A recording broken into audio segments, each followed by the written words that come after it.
to the Inside Scoop Emerald Planet. Here again, your host, Dr. Sam. Hello and welcome to the Emerald Planet as we come to you from Washington, D.C. as we look around the globe in 143 different nations, looking for those 1,000 best practices, the technologies, the services, and the products that are making a difference as we move through the 21st century. I'm Dr. Sam Hancock, the President and Executive Director of EmeraldPlanet and EmeraldPlanet TV, and we're looking at the topic of food. How are we going to feed some 9 billion people?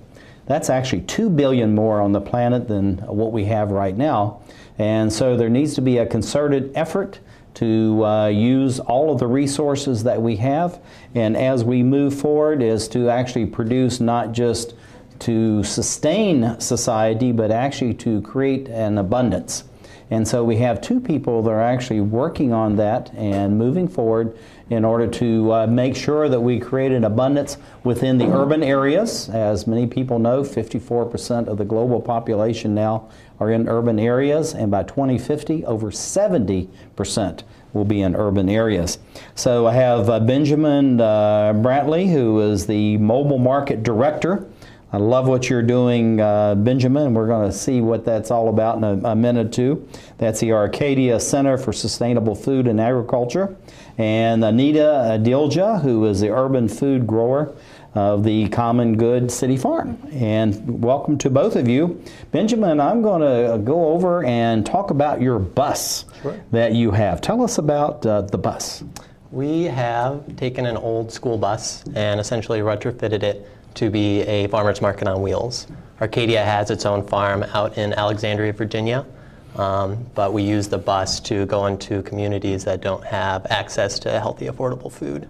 Well, looking at this now, many people, actually most people will not be familiar with Alexandria, Virginia, but that's a small city.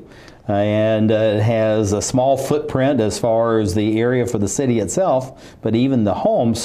But you have your farm in Alexandria, Virginia. Tell us about getting that type of farm going in such a high-density urban area. It was difficult. Alexandria is definitely developed. Northern Virginia used to have a lot of great agricultural land, but as time progresses, people want to be closer to the city centers. So we're the only registered farm in Alexandria County, but as a nonprofit, we've partnered with another nonprofit, the National Trust for Historic Preservation, and they actually manage a historic site in this county and have allowed us to lease some of the land, returning it to agricultural use, which was what it was originally. That is absolutely fantastic. And Anita, I know that you're called an urban food grower. Now that's a long title.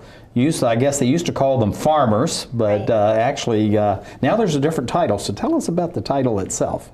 So I think urban grower reflects more closely to what I actually do. So as an urban farmer, you're not just a farm manager managing this space that you're working on, growing food, you're actually engaging the community on a daily basis, and that's so essential to the work we're doing. So I think urban grower reflects that.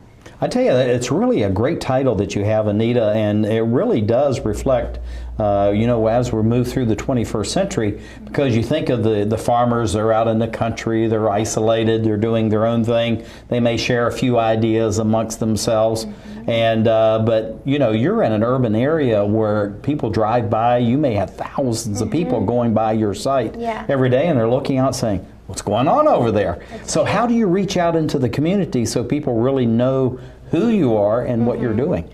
So we do a very large job of outreach in the community, in our surrounding community, just across the street and in the different housing facilities in the area, but then we also just go beyond that by doing a lot of conferences and going to a lot of events just to get the word out. And our biggest thing is that we're open actually to the public 6 days a week. So we're really taking control of engaging our community in that way. So anytime during those 6 days that I'm on the farm, people come in and they volunteer if they want to. We can distribute food at that time and really get people working in the soil. I just think it's fantastic. Now when you say farm, how much land space, I'm going to use that, not acreage, land space do you actually have for your farm? So we have a ½ acre, which is actually quite large for an urban area. And if you think of a football field as being an acre without the end zones, we're about half a football field. And we have fruit trees.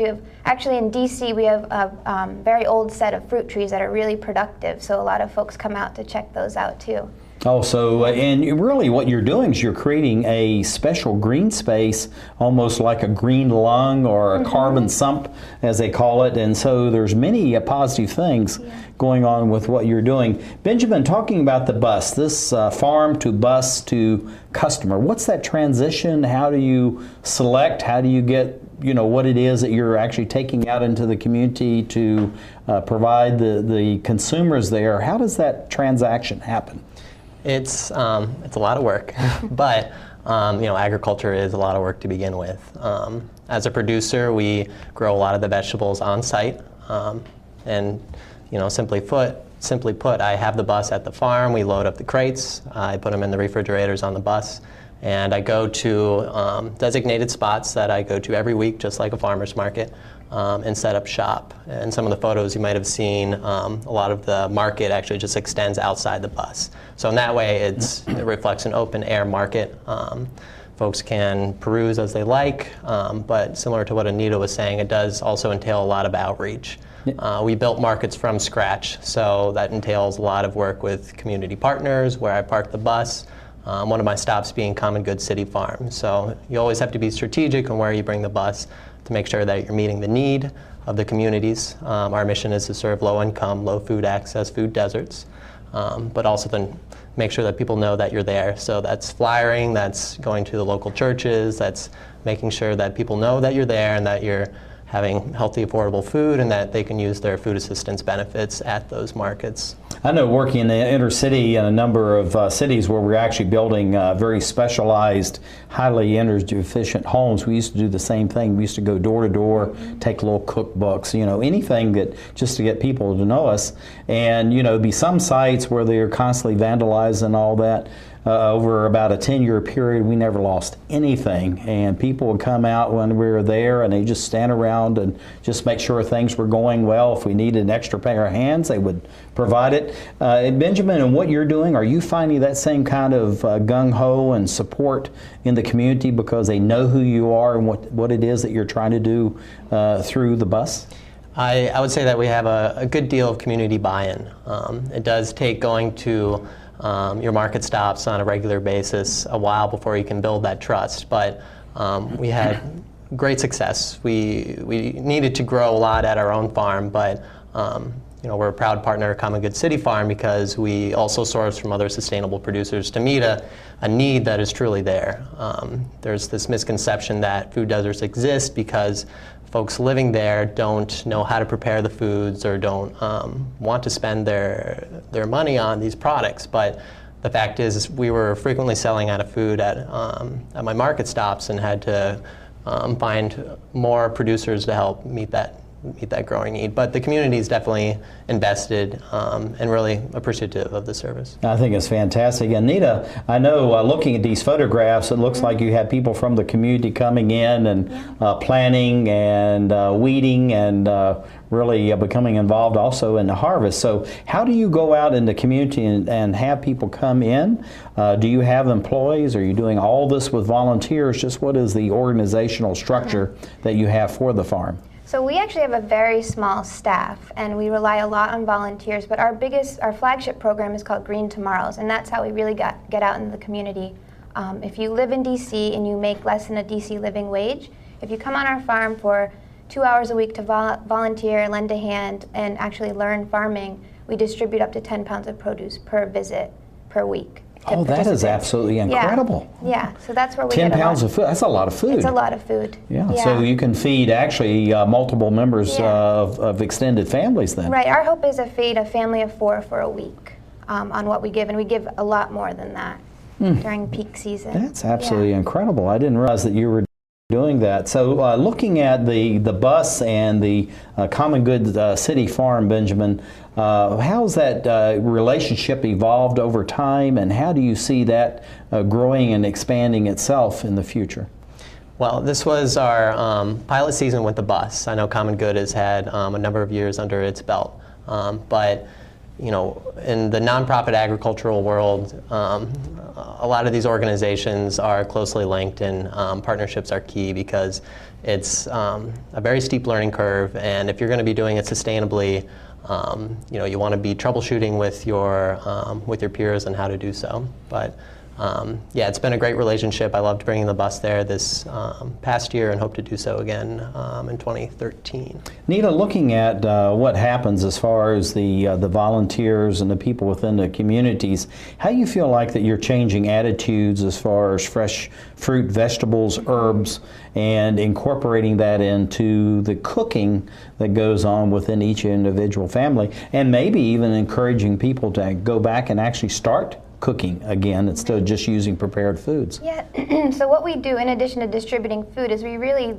teach people how to prepare the food that they're growing. So we supply recipes with them, and we also have an outdoor kitchen space. So we do a lot of food prep with both adults and youth on the farm. So we actually teach them how the food they're getting, what it is, where it comes from, and hopefully they've actually helped in growing that food. And then in turn they learn how to cook it as well. We've actually just next door subsidized housing, and we've built 6 raised beds this season there, so they can actually practice the growing that they've learned at Common Good right next door in their own homes. Now, looking at what they call CSAs, these commercial service agreements, how do you use that, and are you actually using CSAs with the work that you're doing? Right. Yeah, we actually did have a small CSA this season, just 10 members, and it was income qualifying again. So if people didn't have time to come and volunteer on the farm, they could just pay $10 a week and pick up a share of vegetables that way. And again, we provided some education along with that. So that was our way of reaching folks who might be too busy to volunteer on the farm. Benjamin, looking at the bus, we're about running out of time, so I want to split it between the two of you.